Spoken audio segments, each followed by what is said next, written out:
പെട്ടെന്ന് പ്ലാൻ ചെയ്തിട്ട് ഞങ്ങൾ കൊച്ചി ബിനാലെ കാണാൻ പോയേ. എല്ലാവർക്കും ആർട്സ് ഇഷ്ടമായതുകൊണ്ട് വളരെ പ്രതീക്ഷയിലാണ് അവിടെ ചെന്നത്.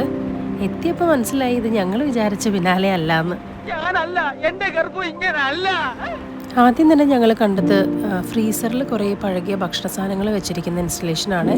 അത് കണ്ടത് ഞങ്ങൾ ഓർത്തു ഇതിലും വെറൈറ്റി ആയിട്ട് നമ്മുടെ ഫ്രീസറിലുണ്ടല്ലോ വീട്ടിലെന്ന്. ആ ഇൻസ്റ്റലേഷനെ കുറിച്ച് പിന്നെ കൂടുതലൊന്നും ഞങ്ങൾ ഡിസ്കസ് ചെയ്തില്ല. അങ്ങോട്ടും ഇങ്ങോട്ടും ഞങ്ങൾ പറഞ്ഞ് സമാധാനിപ്പിച്ചു. പക്ഷെ അധികം വൈകാണ്ട് തന്നെ ഞങ്ങൾക്ക് മനസ്സിലായി അത് ഞങ്ങൾ ഉദ്ദേശിച്ച കിനാശ്ശേരി അല്ലാന്ന്. ഇടയ്ക്ക് ഓരോന്ന് കാണുമ്പോൾ ഞങ്ങൾ 3 പേര് 3 തരത്തിലുള്ള കമൻറ്റ് പറഞ്ഞു. പിന്നെ ഞങ്ങൾ തന്നെ അങ്ങോട്ടും ഇങ്ങോട്ടും പറഞ്ഞു നമുക്ക് പറയാനുള്ളത് നമുക്ക് സീക്രട്ടായിട്ട് പറയാം, ഇനി നമുക്ക് ബുദ്ധി കൂടുതലാണെന്ന് മറ്റുള്ളവർ വിചാരിച്ചാലോ എന്ന്. അതുകൊണ്ട് അധികം കമൻസ് ഒന്നും പറയാണ്ട് ഞങ്ങളെല്ലാം കണ്ടു നടന്നു. കുറേ കാര്യങ്ങളൊക്കെ ശരിക്കും നല്ലതായിരുന്നേ. സത്യം പറഞ്ഞാൽ ഒരു വേറെ ഏതോ ലോകത്ത് ചെന്നെത്തിയ പോലൊരു ഫീലായിരുന്നു.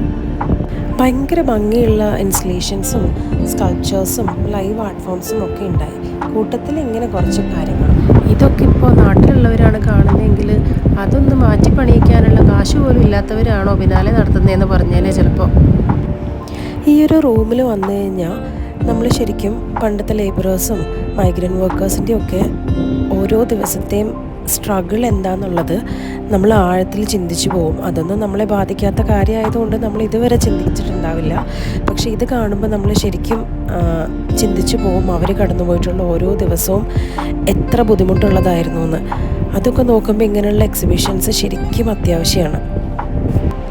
ഓരോ റൂമിൽ ഞങ്ങൾ കയറും തോറും ഭയങ്കര ഭംഗിയുള്ളതും നമ്മളെ കുറച്ചുകൂടെ ചിന്തിപ്പിക്കുന്നതുമായിട്ടുള്ള കുറേ എക്സിബിറ്റ്സ് ഉണ്ടായിരുന്നു.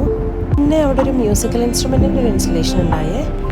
ഞങ്ങൾ കുറേയൊക്കെ എടുത്ത് നോക്കി, തട്ടി നോക്കി, തൊട്ട് നോക്കി, കുറേ ഫോട്ടോസ് എടുത്തു.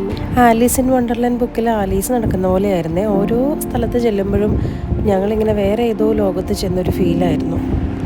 പിന്നെ ഞങ്ങൾ അവിടെ വരുന്ന എല്ലാവരുടെയും ഡ്രസ്സിങ്ങും സ്റ്റൈലൊക്കെ ഇങ്ങനെ നോക്കി കുറേ നേരം നടന്നു. കുറേ ഫോറിനേഴ്സ് ഉണ്ടായി. അതൊക്കെ കണ്ടിട്ടുള്ള ഒരു ക്ഷീണം തീർക്കാനായിട്ട് ഞങ്ങൾ ചായ കുടിക്കാൻ കയറി. നല്ല ചായയും കടിയായിരുന്നേ. അവിടെ ഒരു റൂമിൽ ഒരു ലൈവ് ആർട്ട് ഫോം നടക്കുന്നുണ്ടായി. എന്തൊരു ഭംഗിയായിട്ട് ആ തിയേറ്റർ ആർട്ടിസ്റ്റ് പെർഫോം ചെയ്യുന്നത്. പക്ഷെ അവിടെ ഫോട്ടോസും വീഡിയോസും ഒന്നും എടുക്കാൻ അലൗഡ് അല്ലാത്തതുകൊണ്ട് അത് എടുക്കാൻ പറ്റിയില്ല. പക്ഷെ എന്നാലും കുറേ നേരം നമ്മളത് കണ്ട് ഇരുന്ന് പോയി. കുറച്ച് സാധനങ്ങളൊന്നും ശരിക്കും നമുക്ക് മനസ്സിലാവുന്നേ ഉണ്ടായില്ല.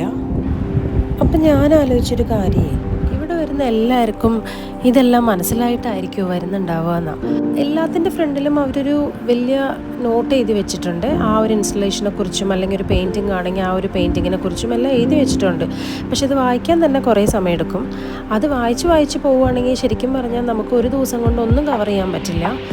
അപ്പോൾ ഞങ്ങൾ സത്യം പറഞ്ഞാൽ 1-2 ഒക്കെ വായിച്ചു. പിന്നെ ജസ്റ്റ് ഹെഡിങ്സ് വായിച്ച് പോവുകയും ചെയ്തു. പക്ഷെ എന്തൊക്കെയാണെങ്കിലും ഇങ്ങനത്തെ എക്സിബിഷൻസ് കാണുമ്പോൾ that makes us really think, feel and question the world that we live in. And that reminds us how powerful the art really is.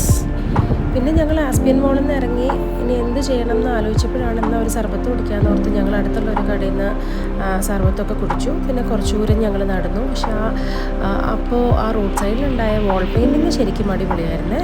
അത് കുറച്ച് നേരം നോക്കി നിന്നു. പിന്നെ ഞങ്ങൾ എന്ത് ചെയ്യണം എന്ന് ഓർത്തു, വിശക്കുന്നുണ്ടായി. അപ്പോൾ അവിടെ അടുത്തുള്ളൊരു സെക്യൂരിറ്റി ചേട്ടൻ പറഞ്ഞു ഇതിനകത്ത് നല്ല ഇൻസ്റ്റലേഷൻസ് ആണെന്ന്, പൊന്നുപോലെ ലൈക്ക് ഗോൾഡ് എന്ന് പറഞ്ഞിട്ട്. അവിടെ ഈ ഹാൻഡ്ലൂം സിൽക്കിൻ്റെ ഡിസ്പ്ലേ ഉണ്ടായി. ഓരോ കാലത്തും അതിനുള്ള പ്രൈസൊക്കെ മെൻഷൻ ചെയ്തിട്ട്. പിന്നെ കുറേ ഫോട്ടോഗ്രാഫ്സ് ഉണ്ടായി. അതൊക്കെ കുറച്ച് നേരം കണ്ടു. ഈ ഒരു റൂമിൽ ഫുൾ ഗോൾഡൻ കളറിലുള്ള ഡിസ്പ്ലേസ് ആയിരുന്നു. ഫോട്ടോഗ്രാഫ്സ് ആയിക്കോട്ടെ, സിൽക്ക് മെറ്റീരിയൽ ആയിക്കോട്ടെ, ഭയങ്കര ഡീറ്റെയിലിംഗ് ആയിരുന്നു ഓരോ കാര്യങ്ങൾക്കും. പിന്നെ കുറേ ഗോൾഡൻ പേപ്പർ വെച്ചിട്ട് തന്നെ ഫ്രെയിംഡ് ആർട്ട് വർക്ക്സ് ഉണ്ടായി. പിന്നെ ഈ ഹാൻഡ്ലൂം നെയ്ത്തുകാരുടെ കുറേ ഫോട്ടോഗ്രാഫ്സ് ഉണ്ടായി. അത് ബ്ലാക്ക് ആൻഡ് വൈറ്റ് ആയിരുന്നു ആ ഫോട്ടോഗ്രാഫ്സ് എല്ലാം. അതും നല്ലതായിരുന്നു. ഈ ഒരു ഹാൻഡ്ലൂം നെയ്യുന്ന സമയത്തുള്ള കുറേ ഫോട്ടോസ്, ആ ഒരു പ്രോസസ്സിൻ്റെ കുറേ ഫോട്ടോസായിരുന്നു. ഞങ്ങൾ പിന്നെ ഞങ്ങളുടെ സ്ഥിരം പരിപാടി അവിടേക്ക് ഒന്ന് കുറേ ഫോട്ടോസ് എടുത്തു. അത് കഴിഞ്ഞ് പിന്നെ ഒരു കൊറിഡോർ പോലൊരു സ്ഥലം, അതും ഫുൾ ഗോൾഡൻ തീമിൽ. നമ്മളിങ്ങനെ നടക്കുന്നതെല്ലാം മറ്റേ ഗോൾഡൻ ഫ്ലോറും വാളും എല്ലാം ഗോൾഡൻ ആയിരുന്നു. പിന്നെ ഞങ്ങൾ അവിടെ നിന്ന് നേരെ ചെന്നത് വേറൊരു പെയിൻറ്റിങ്സിലോട്ടാണ്. സത്യം പറഞ്ഞാൽ ഒന്നും മനസ്സിലായില്ല, എന്തോ ഒരു കലാമിറ്റി നടക്കുന്നതാണെന്ന് തോന്നി. പിന്നെ കുറേ ഇസ്ലാമിക് ഡ്രസ്സ് ഇട്ടിട്ടുള്ള അതിൻ്റെ ഒരു ഡിസ്പ്ലേ ഉണ്ടായി. അതും സത്യം പറഞ്ഞ് വായിച്ചു നോക്കിയില്ല, ഞങ്ങളിങ്ങനെ ചുമ്മാ കണ്ടു നടന്നു. കാരണം നല്ലോണം വിശക്കുന്നുണ്ടായി. അപ്പോഴാണ് അടുത്തൊരു ടൈപ്പ് റൈറ്റർ കണ്ടത്. പണ്ടൊക്കെ ടൈപ്പ് റൈറ്ററിലായിരുന്നല്ലോ എല്ലാവരും. അപ്പോൾ അതിങ്ങനെ കുറച്ച് നേരം അതിൻ്റെ വർക്കിംഗ് ഇങ്ങനെ നോക്കി നിന്നു.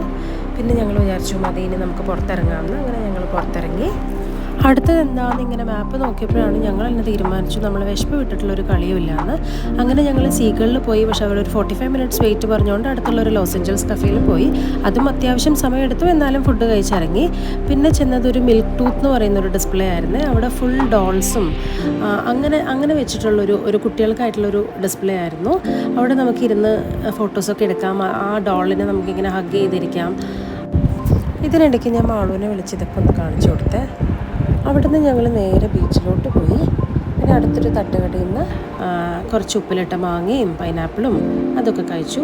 പിന്നെ അടുത്തതായി ഞങ്ങൾ വിചാരിച്ചു ഒന്ന് ബീച്ച് സൈഡിൽ പോയിട്ട് നമുക്ക് എന്തെങ്കിലും നമ്മുടെ ലൊട്ടിലൊടുക്ക് ഷോപ്പിംഗ് ചെയ്യാമെന്ന്.